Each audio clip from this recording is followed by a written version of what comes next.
রাস্তার ভীষণ বাজে অবস্থা, কিছু জিনিস কখনো চেঞ্জ হয় না, যেমন এই রাস্তাগুলো। আজকে খুব ঘন কুয়াশাও পড়েছে, সেটা তোমাদেরকে দেখানোর চেষ্টা করলাম।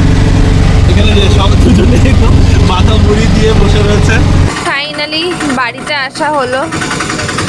ঠান্ডায় না কথাও আর বলতে পারছি না আমাদের। 4টে বছর বাদে নিজের বাড়িতে এসে খুবই ভালো লাগছে। যা আমি দেখছি, যেটা আমি ফিল করছি, সেটা তোমাদের সাথে শেয়ার করার জন্য সারা রাস্তায় এটা ওটা ভিডিও করতে করতে এসেছি। তো ওই যে ডাস্টার নিয়ে লেগে পড়েছি ঘর গোছাতে। তো এখন আমরা বেশ কিছুদিন এখানে থাকবো। আজকে মেজুমার বাড়িতে ব্রেকফাস্টের ব্যবস্থা আছে। বাঁধাকপির তরকারি আর লুচি। তার ভাইও চলে এসেছে। অপেক্ষা করছিলাম এতক্ষণ, আমারও প্রচন্ড খিদাও পেয়ে গেছে। আর অনেকদিন বাদে চারজন একসাথে বসেছি। সেই আফটার 2021। যেহেতু দুটো পর ছুটি পাবো না, সেই কারণে আমরা এইভাবে প্ল্যান করলাম যে আমাদের অ্যানিভার্সারি প্লাস বাড়িতে আসাটা একসাথে কম্বাইন করে কি করে করা যায়।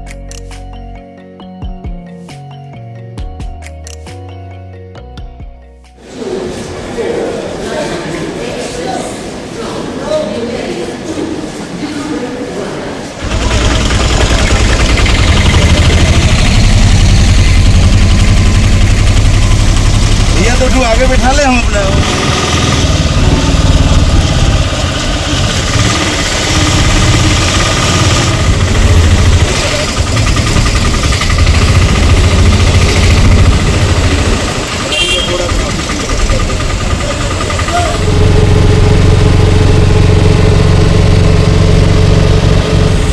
Good morning BB family, welcome back to the channel. আশা করছি তোমরা সবাই খুবই ভালো আছো, আমরাও ভালোই আছি। এখন আমরা on the way to Margherita Digboi cross করছি।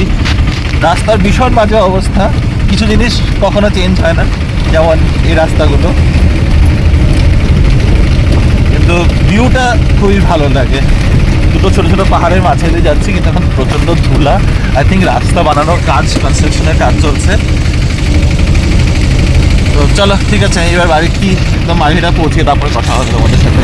তিনশুকের থেকে অটো ধরেছি। এখানে প্রচণ্ড ঠান্ডা, মানে একদম হাঁটার জমে যাচ্ছে। এতটা ঠান্ডা হবে করে বুঝতে পারিনি আমরা। আজকে খুব ঘন কুয়াশাও পড়েছে, সেটা তোমাদেরকে দেখানোর চেষ্টা করলাম। এখানে যে সব দুজনে মাথা মুড়ি দিয়ে বসে রয়েছে। তো ঠিক আছে, চলো এবার মার্গেরিটা পৌঁছাই, বাড়ি ঢুকি, তারপরে তোমাদের সাথে ভালো করে গল্প হবে।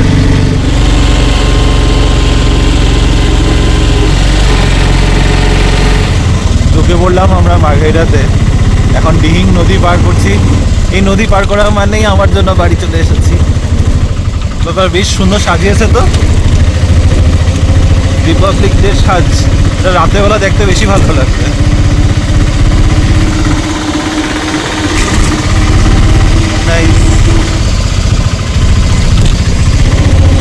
बढ़िया लग रहा है देखने में। हाँ, रात को ज़्यादा बेटर लगेगा। तो এই ঢুকলাম আমরা মার্গেরিটা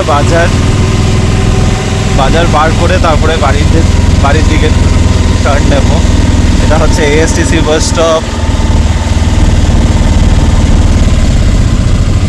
এটা পুরোটাই বাজারের রাস্তা।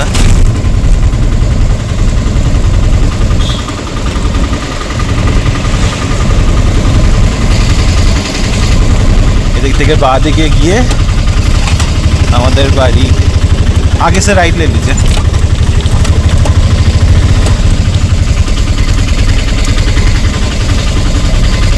এটাকে সেন্ট্রাল ফিল্ড বলে, মার্গেরিটা সেন্ট্রাল ফিল্ড।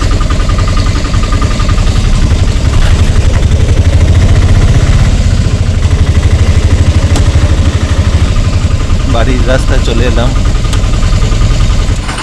ফাইনালি বাড়িতে আসা হলো। ঠান্ডায় না কথাও আর বলতে পারছি না, আমাদের শরীর পুরো জমে গেছে, এত ঠান্ডা লেগেছে।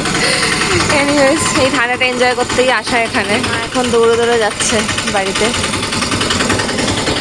4টে বছর বাদে নিজের বাড়িতে এসে খুবই ভালো লাগছে।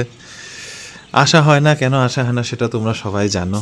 সময় হয় না, কাজে কর্মে ব্যস্ত থাকি। আর এখানে আসলে এই 2 সপ্তাহ জন্য এসে মন ভরে না, তাই মাদেরকে ওখানে ডেকে নিই। কিন্তু এসে এত ভালো লাগছে। তোমাদেরকে অনেকক্ষণ ধরে সারা রাস্তা দেখাতে দেখাতে এসেছি। সারা রাস্তাতে ভিডিও করতে করতে এসেছি, কারণ নিজে তো দেখছিলামই, আর যা আমি দেখছি, যেটা আমি ফিল করছি, সেটা তোমাদের সাথে শেয়ার করার জন্য সারা রাস্তায় এটা ওটা ভিডিও করতে করতে এসেছি। যাই হোক, খুব ভালো লাগছে। প্রচণ্ড ঠান্ডা এখানে, এতটা ঠান্ডা এক্সপেক্ট করিনি, কারণ গুয়াহাটিতে ঠান্ডা একদমই ছিল না। তো মাও বলছিল যে হ্যাঁ এর থেকে একটু বেশি ঠান্ডা, এতে আমরা ভাবলাম যে ঠিক আছে হালকা একটু জায়গা ফেঁকে হয়ে যাবে, কিন্তু না, এখানে হাতটাগুলো জমে গেছে অটোর মধ্যে। তো এখন যাই একটু ফ্রেশ হয়ে তারপরে তোমাদের সাথে আরামসে কথা বলবো। একটু চাও খেতে হবে। হ্যাঁ চা, হ্যাঁ খাবো। হেই এভরিওয়ান, তোমাদের সাথে আমার তো একেবারেই কথাবার্তা হয়নি সকাল থেকে। গুড মর্নিং আমার তরফ থেকে। আর আমি না বাড়িতে এসে একটা বড়সড় কাজে লেগে পড়েছি, নিচে উইন্ডো ক্লিনিং করা। কি হয়, এই রুমটা আমাদের সবসময় বন্ধই থাকে, নিচে কেউ যেহেতু থাকে না, মার পক্ষে তো সম্ভব না ওপর নিচে সারাক্ষণ, যদিও মা অনেক পরিষ্কার করে রাখে, বাট এগুলো জিনিস না এই নোংরা হয়েই যায় জানলা ঠান্ডাগুলো। তো ওই যে ডাস্টার নিয়ে লেগে পড়েছি ঘর গোছাতে। তো এখন আমরা বেশ কিছুদিন এখানে থাকবো, তো সেই কারণে বাড়িটার উপর এই সব কাজগুলো না করলে তো থাকতে একটু অসুবিধা হবে। তো সেই জন্য আজকে সকাল সকাল এসে এসবে লেগে পড়েছি। আর সুটকেস মোটামুটি খুলে যা যা জিনিস বের করার ছিল সব করা ফেলা হয়েছে, ওয়াশ করতে দেওয়ার ছিল সেসব হয়ে গিয়েছে। তো আমি এখন এইদিকে কাজটা কমপ্লিট করে ফেলি, কারণ আজকে থেকে আমার আবার অফিসও স্টার্ট হয়ে যাবে। তো এখন 8টাও বাজেনি, তো যত তাড়াতাড়ি এই কাজগুলো কমপ্লিট করে ফেলবো আমিও ফ্রি হয়ে যাবো, তারপর রিল্যাক্স করে অফিসের কাজটা শুরু করতে পারবো। বাড়িতে ঢোকার পর অনেক কাজ করবার পর এখন গরম গরম ফুলকো ফুলকো লুচি। আজকে মেচুমার বাড়িতে ব্রেকফাস্টের ব্যবস্থা আছে। বাঁধাকপির তরকারি আর লুচি, তাহলে তো হয়েই গেল। আর আমার ফেভারিট। ও আবার মিষ্টিও আছে। এটা কি মিষ্টি? রসগোল্লা, গুড়ের রসগোল্লা। হ্যাঁ এটা একদম গুড়ের রসগোল্লা। হ্যাঁ এটা ঢেলে দিই না, এটা দেখতে খুব একদম সুন্দর সকাল সকাল প্লেট ছেড়ে গেছে। আর এটা হচ্ছে কি ডেজার্ট, ব্রেকফাস্টে বাঙালিদের লুচি তরকারি আর মিষ্টি। কেমন খাচ্ছ? দারুণ হয়েছে মেচুমা, দারুণ। খেলে দিয়ে দাও এখানে একটা, গরম হচ্ছে। ব্যাস। সকালে ব্রেকফাস্ট করে ওঠার পর বলতে পারো একটু ব্যস্তই হয়ে গেছিলাম। এতদিন পরে বাড়িতে এসেছি, অনেক ছোট ছোট কাজ চোখে পড়ছিল। ঘর পরিষ্কার করা, আর নিচে আমাদের যেটা বেডরুম আছে আমার আর রিনির, তো সেই বেডরুমটা তো বন্ধই থাকে। তো বেডরুমের সব কিছু গোছানো, এসে তোষক রোদে দেওয়া, কম্বল বের করা, কম্বল রোদে দেওয়া, তো এই সব কাজকর্মগুলোর মধ্যে ব্যস্ত হয়ে পড়েছিলাম। এখন প্রায় বাজে 1:45। ভাইও ওইদিকে আসছে আজকে। হ্যাঁ ভাই মার্কেটেতে ছিল না, ভাই মুম্বাইতে ছিল, মুম্বাইতে প্রায় 2 মাস ছিল। তা আমরা আজকে এসে পৌঁছিয়েছি, ভাইও আজকে দুপুরেই এসে পৌঁছাচ্ছে, already on the way. I think আধা ঘন্টার মধ্যে ও চলে আসবে। তারপরে একসাথে আমরা লাঞ্চ করবো, লাঞ্চ করে তারপরে ঘুম দেবো। ইনফ্যাক্ট আমি ওই কাজ করার কথা বলছিলাম, কাজ করতে করতে মাঝখানে গিয়ে একটু বিছানায় শুয়েছি, আর শোয়ার সাথে সাথে আমি কখন বলতেই পারি না আমার চোখ লেগে গেছে। প্রায় আধ ঘন্টা ঘুমিয়ে উঠেছি, যতক্ষণে রিনি স্নান টান করে এসেছে। তারপরে আমি গিয়ে স্নান করলাম, স্নান করে এসে এখন আমাদের উপরে লিভিং রুমে বসে রয়েছি। তোমাদের পরে দেখাবো আমাদের ঘরটা সব। এখন ঘর দরগুলো একদম ছন্নছাড়া হয়ে রয়েছে, অনেক ঘরে ছোট ছোট কাজ হচ্ছে। তো ওই বেসিক্যালি সব কিছু একটু বেখাপ্পা, মানে প্রপার পজিশনে, প্রপার দেখানোর মতো কন্ডিশনে নেই, কিন্তু দেখাবো ডেফিনেটলি। তো ভাই আসুক, লাঞ্চটা করি, লাঞ্চ করে একটু রোদ পোয়াবো। খুব সুন্দর রোদ উঠেছে শীতের রাত্রেবেলা। সরি, আমার গলা পুরো ঠান্ডা লেগে গেছে বুকে। সকালবেলা এত ঠান্ডা ছিল, আমরা অ্যাকচুয়ালিতে কেউ প্রিপেয়ার ছিলাম না যে এত ঠান্ডা থাকবে।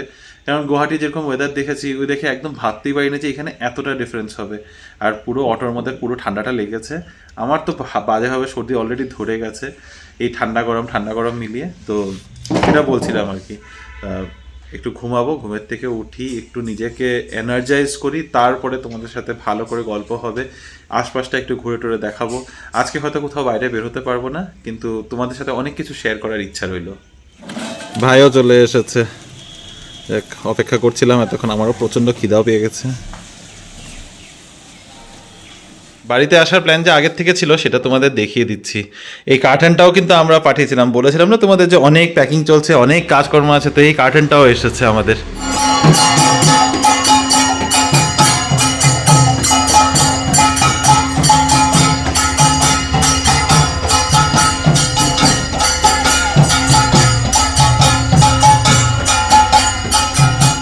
গুড ইভিনিং বিবি ফ্যামিলি। যা খাপছাড়া ভিডিও হচ্ছে না আজকে, এই 10 সেকেন্ড, এই 12 সেকেন্ডের ভিডিও। একটু আগে তোমাদের যে কীর্তনটা দেখালাম, রাম ঠাকুরের পুজোর আজকে অধিবাস। তো আমাদের বাড়ির পিছন দিকে নদী আছে, তো ওখান থেকে জল ভরে যাচ্ছিল। তো তখন আমি জাস্ট ঘুম থেকে উঠেছি আর কীর্তন শুনতে পেয়ে তোমাদের দৌড়িয়ে গিয়ে ভিডিওটা করলাম। আর রিনি ঘুমাচ্ছিল, তাই তোমাদের সাথে আবার অনেকটাক্ষণ পরে দেখা হচ্ছে। কটা বাজে এখন? বাজে আই থিঙ্ক 6টা। এখন বাজে হচ্ছে 6:15। রিনি ঘুমাচ্ছিল, মানে আমি জাস্ট তখন অফিসের কাজ শেষ করে ঘুম দিতে পারলাম। মানে আমার সবাই যখন পুরো বাড়িতে ঘুমোচ্ছে, আমি ল্যাপটপ নিয়ে দৌড়চ্ছি, কারণ আমার মিটিং চলছে। আর রিমো পাশে এত জোরে নাক ডাকছিল যে আমি একবার ল্যাপটপ নিয়ে ওপরে যাচ্ছি, ওপরে দিকে সবাই ঘুমাচ্ছে। তারপরে ফাইনালি সমস্ত কাজ শেষ করে এসে এই 5টার পরে আমি ঘুমোলাম। লাঞ্চ করে উঠে মানে শরীর আর কারোর জবাব দিয়ে দিয়েছে, দিচ্ছিল না। সবাই ঘুমিয়ে পড়েছে। অবভিয়াসলি ভাইও কালকে রাতের থেকে ট্রাভেল করছে, রাত 2টোর থেকে ও বাইরে। ও মুম্বাই থেকে ডিব্রুগড় ভায়া গুয়াহাটি হয়ে আসলো না, গুয়াহাটি হয়ে আসলো। তো ও সারা রাত জায়গা, মাও সবাই জাগা। গুয়াহাটিতে পা দিয়ে এসছে। হ্যাঁ, মাও জাগা। ট্রেনের মধ্যে মা ঘুমাতে পারে না, একটু পরে পরে দেখছিলাম মা খুচুর করছে, আমিও ওরকম ভাবে ঘুমাতে পারিনি। প্লাস আমার তো ঠান্ডা লেগে গেছে, ঠান্ডা লেগে একটু মনে হলো জ্বরই ব্যাপার হয়ে গেছে। তারপরে একদম ভালো করে ঘুম দিয়ে উঠে পড়ে এখন ফ্রেশ লাগছে। সর্দি সারে নাই, সর্দি সারতে এখন মনে হচ্ছে সময় লাগবে, কিন্তু বাজেভাবে ধরেছে। তো এখন দুজনে উঠে গেছি, যখন দেখি উপরে যাই, আমার মনে হয় মা আর ভাই এখনো ঘুমাচ্ছে, না এতক্ষণে ডাক পড়ে যেত। একটু যাই, চা খাই, একটু সাথে বসে গল্প টল্প করি, আর একসাথে হলাম অনেকদিন বাদে। এসেছে, আড্ডাটাই এখনো বসেনি।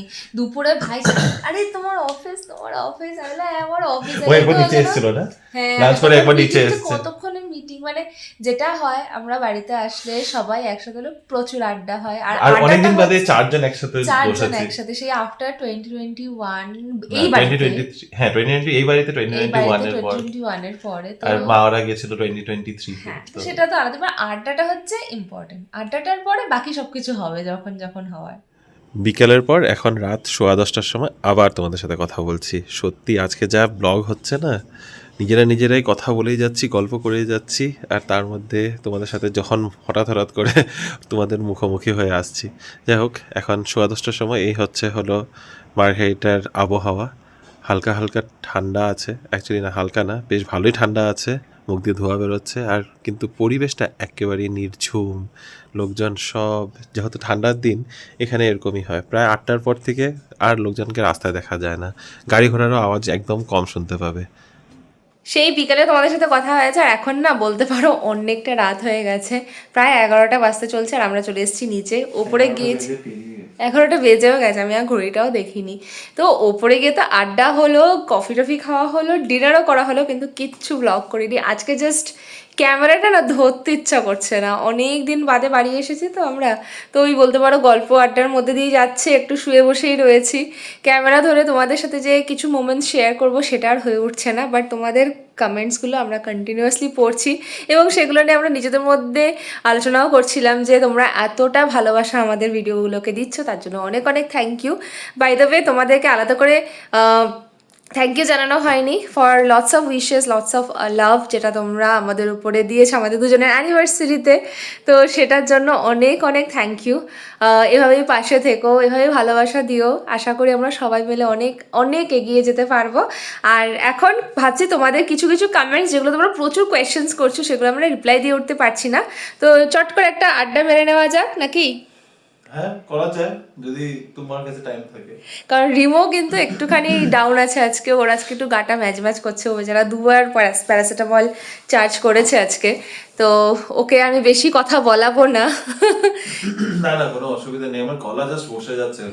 মানে হঠাৎ করে আজকে সকালে যে বলেছি আমি যে আজকে সকালে হাওয়া লেগে গেছে, খুব বাজে ঠান্ডা লেগে গেছে। অ্যাকচুয়ালিতে গুয়াহাটি থেকে এখানে টেম্পারেচার অনেকটা আলাদা। আর গুয়াহাটি থেকে যখন আমরা বেরিয়েছি একেবারেই ঠান্ডা ছিল না, তো সেই কারণে সেভাবে আমরা গরম জামা কাপড় হাতে নিয়েও বেরোইনি। আর ভোর রাতে বুঝতেই পারছো প্রচণ্ড ঠান্ডা ছিল। তো এখন ইয়েস, আমাদের রুমটা মোটামুটি আজকে আমরা গুছিয়ে ফেলেছি ঘুমোতে যাওয়ার মতো, যাতে কিনা শান্তি মতো ঘুমিয়ে পড়া যায়।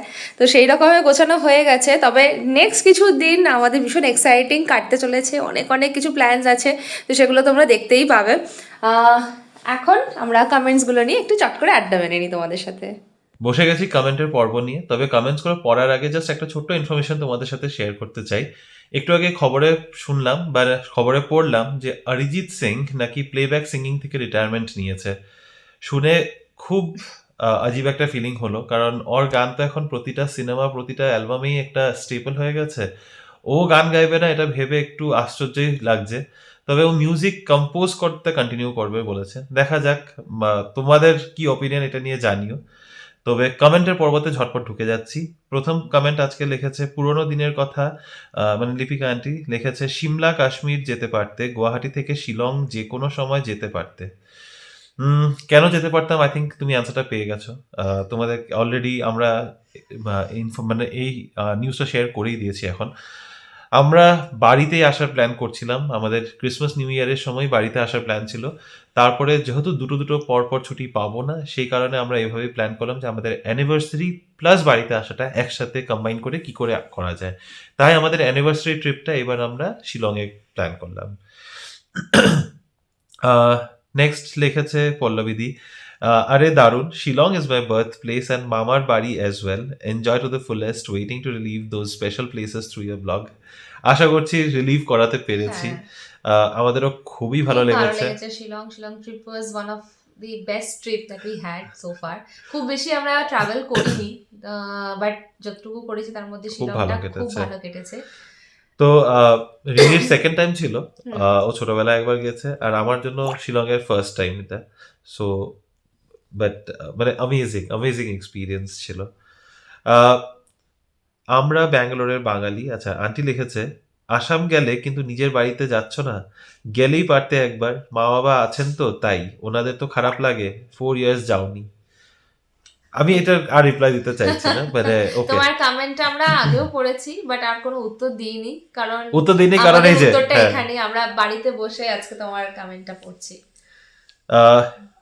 ঘোষ 775 লিখেছে, 4 ইয়ার্স পর আসাম গেলে মাকে দেখতে ইচ্ছা করলো না? No replies. ভালো লাগছে যে তোমরা এতটা কনসার্নড, হ্যাঁ, এবং তোমরা খেয়ালও রাখছো যে হ্যাঁ রিমোর 4 বছর হয়ে গেছে, বা ও বারবার বলে যে 4 বছর হয়েছে বাড়ি যাওয়া হয়নি। তো আমাদের প্যারেন্টসরা ব্যাঙ্গালোরে আসে এবং সেটাই হয় জেনারেলি, কারণ কি এতটা দূরে যেহেতু আমরা থাকি, খুব কম সময়ের জন্য এসে আমাদের মনে শান্তি হয় না, তাই আমাদের প্যারেন্টসরাই চলে আসে ওখানে, অনেকটা সময় আমাদের সাথে কাটিয়ে যায়। আর হ্যাঁ, এই বছরটা এটাই প্ল্যান ছিল যে কোনো না কোনোভাবে বাড়ি আসতে হবে, এটা আমাদের 2025 এর এজেন্ডা ছিল, কিন্তু হ্যাঁ ওটা আর হয়ে ওঠেনি। 2025 এরই এজেন্ডা ছিল, হ্যাঁ, আমাদের নিউ ইয়ার মানে ক্রিসমাস নিউ ইয়ারের সময় না করে একটু পিছিয়ে করেছি, ব্যাস এটাই। আর আমাদের কেন, মায়েরই এত ইচ্ছা হচ্ছিল যে মা গুয়াহাটি চলে এসেছে, এবং সব মিলে একটা 2 মাস ধরে আমি মায়ের সাথে কোঅর্ডিনেট করেছি ব্যাপারটাকে। আমি কি করে মুখ বুঝে ওর সামনে রয়েছিলাম এটা আমি জানি। আমি মাকে খালি মেসেজ করতে হবে, আমার মুখ দিয়ে ফসকে না পড়ে যায় আবার।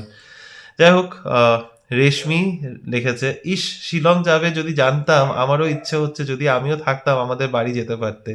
আমাদের বাড়ি পুলিশ বাজারের থেকে 10-12 মিনিট। শিলং অনেক সুন্দর, যতটা পসিবল সব জায়গাতে ঘুরবে, আর ইম্পর্টেন্ট পার্ট ইজ ঠান্ডাটা চট করে লেগে যায়, একদম সাবধান। তোমার কমেন্টটা একটু টু লেট, অলরেডি লেগে গেছে, ওখানেই লেগে গেছিল। কিন্তু তারপরে গুয়াহাটিতে সেকেন্ড ডে থেকে আমার গলা খুশখুশে ধরেছে, আর আজকে সকালে একদম পুরো শেষ করে দিয়েছে আমাকে।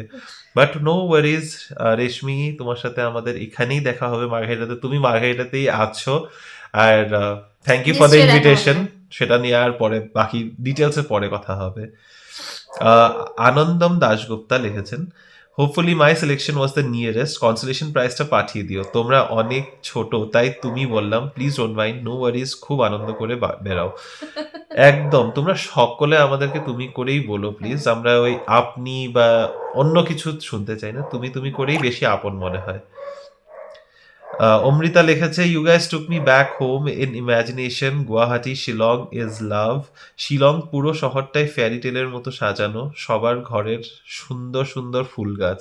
এটা সত্যি কথা, সুন্দর ফুল গাছ, খুব সুন্দর। যদিও আমরা শিলংটা খুব ভালো করে এক্সপ্লোর করতে পারিনি, আমরা শিলং এর আশেপাশে বেশি ঘুরেছি, তাও চেষ্টা করেছি লাস্টেতে অ্যাটলিস্ট শিলং এর একটু মজাটা নিতে। বাসন্তিকা চক্রবর্তী লিখেছেন, yes I am also a Shillong lady, basically have one people renowned sentence, Switzerland of the East. I think it's Scotland of the East বলা হয়। Shillong, still administration, education good and most previous British liking people হ্যাঁ মানে British I think European settlement ওখানে বেশি ছিল তো it is nice it is actually very Very beautiful beautiful. Sudipta auntie লিখেছে প্রথমেই জানাই happy anniversary to Shubhajit and Antara Thank you. Shillong is my place also তোমাদেরকে দেখে আমি খুব এক্সাইটেড হয়ে গেছি খুব এনজয় করো আর অনেক ভালোবাসা রইল thank you Thank auntie you, auntie. আবার দীপিকা আন্টি একটা কমেন্ট করেছে তোমরা তো আসামের লোক শিলং যাওনি না আমি যাইনি অনেকবার ইনফ্যাক্ট আমার মামা বাড়ি গুয়াহাটিতে তাও আমার শিলং যাওয়া হয়নি ইটস লাইক বলতে পারো যেরকম শিলিগুড়ির সব লোকরা কি দার্জিলিং ঘুরে এসছে বা কলকাতার সব লোকরাই কি মন্দারমণি আর পুরী ঘুরে এসছে তো ওইটাই হয় কাছের মানুষের সবসময় কাছের মানুষের সবসময় না যাওয়া হয় না আমরা প্রতি বছর দুবার করে গুয়াহাটি যেতাম summer vacation winter vacation plan হয়েও আর যাওয়া হয়নি এটাই হয় ইনফ্যাক্ট এটাও বলে দিই আমি আসামে থেকে আজ পর্যন্ত কাজিরাঙ্গাও যাইনি সো যা হয় আর কি রূপসী দিদি একটা কমেন্ট করেছে 2 things to ask you both said that you have booked the hotel for next 3 days why so I think you know now আমি এটা নিয়ে আর এলাবোরেট করছি ঘুরতে না গেছি 3 দিনের তাই 3 দিনের বুকিং ছিল and please show us all your shoppings from Shillong এখন আর শপিং টপিং একদম দেখাবো না কারণ এখন দেখানোর জন্য অনেক জিনিস আছে শপিং তখন দেখাবো যখন আমরা বাড়ি মানে ব্যাঙ্গালোর বাড়িতে ফিরে যাব অর্ণব লিখেছে খুব এনজয় করেছি আমার ভাই আছে শিলংয়ে আর আমরাও এমনই করি কোথাও গেলে ব্যাগ রেখে বেরিয়ে পড়ি ঘুরতে গিয়ে আরাম করব ভাবলে হয় না এটা তো ঠিক আমি এভাবে ফিল করি না যদি সেটা রিল্যাক্সিং ট্রিপ করতে যাই তাহলে হয়তো শুধু রিসোর্টে গেলাম কোথাও গেলাম না that's one kind of trip সেটাও True. মাঝে মাঝে ভালো লাগে আমার কখনো মনে হয় নতুন জায়গা এক্সপ্লোর করব যেখানে জায়গা এক্সপ্লোর করতে যাচ্ছি তো সেখানে সেটাই important. এক্স্যাক্টলি রিনির আবার এই জিনিসটা নিয়ে থট প্রসেসটা অনেক মেলে তাই I find a very good companion in her for travelling কারণ আমাদের দুজনের মাথায় এটা থাকে যে একটা নতুন জায়গায় যাচ্ছি আবার কি সেই জায়গায় আদৌ আসা হবে কারণ you can't plan it right একটা জায়গায় একবার গেছি তো ওখানে সেম জায়গায় আবার বছর খানিকের মধ্যে আবার যাবো বা 2 বছরে আবার যাবো এটা তো ওইভাবে প্ল্যান হয় না তাই আমরা চেষ্টা করি যতটা কভার করা যায় পল্লবী দি লিখেছে ভাই দিল খুশ হয়ে গেল শিলং এন্ড গুয়াহাটি দেখে can't thank you guys enough and that Ganesh mandir was just telling my husband কত নিচে নেমে গেছে and the very next minute you said the same thing অনেক ছোটবেলার মেমোরি সত্যি অনেক ছোটবেলার মেমোরিজ আমার গুয়াহাটির সাথে গুয়াহাটি আসা যাওয়া প্রতিটা রাস্তা মানে আমি এক একটা জায়গা দেখছিলাম আর মনে করছিলাম যে খুব মিস করি তখন ছোটবেলাটা না বিউটিফুল না প্লিজ গুয়াহাটি খুব নোংরা এটা আমি তোমাদেরকে একদম না, হ্যাঁ, গুয়াহাটি এটা বলেছি ভীষণ গুয়াহাটির নোংরা। ফ্যান্সি বাজার পটন বাজার প্রচন্ড ভাবে আগের নোংরা experience এবার আমার দেখলাম খুব আরো বেশি ভালো নোংরা ছিল ভীষণ নোংরা ছিল কিন্তু কিছু কিছু এরিয়া যেরকম গণেশগুড়ি সাইড তারপরে খ্রিস্টান বস্তি সাইড হ্যাঁ। দিসপুরের সাইডটা এখন নতুন করে ডেভেলপ করেছে ফ্লাইওভার্স বানিয়েছে খুব সুন্দর খুবই প্ল্যান কিন্তু ওদিক কিন্তু মানে যেগুলো একদম এদিকটা একদম মনে ক্রাউডেড হচ্ছে- স্পেসেস গুলো ভীষণ নোংরা এখন আচ্ছা আজকের কমেন্টের পর্বটা না এখানেই শেষ করছি কারণ প্রচুর কমেন্টস আছে এখন যদি পড়া শুরু করি আরো লম্বা অনেকক্ষণ টেনে যাবে তো আবার কালকে যদি সময় করে উঠতে পারি তাহলে তোমাদের কিছু কমেন্টস নিয়ে বসবো নিশ্চয়ই বলবো আজকের এই ভিডিওটাকে এখানে শেষ করছি যদি আজকের এই ভিডিওটার মধ্যে ছোটখাটো কিছুও ভালো লেগে থাকে ভিডিও ছিল যদি কিছু ভালো লেগে থাকে তাহলে please do like share comment and subscribe to our channel Bengaluru Bengalis দেখা হবে তোমাদের সাথে কাল আবারও একটা নতুন দিন নতুন ব্লগ নতুন কিছু গল্প নিয়ে till then stay safe and bye bye good night good night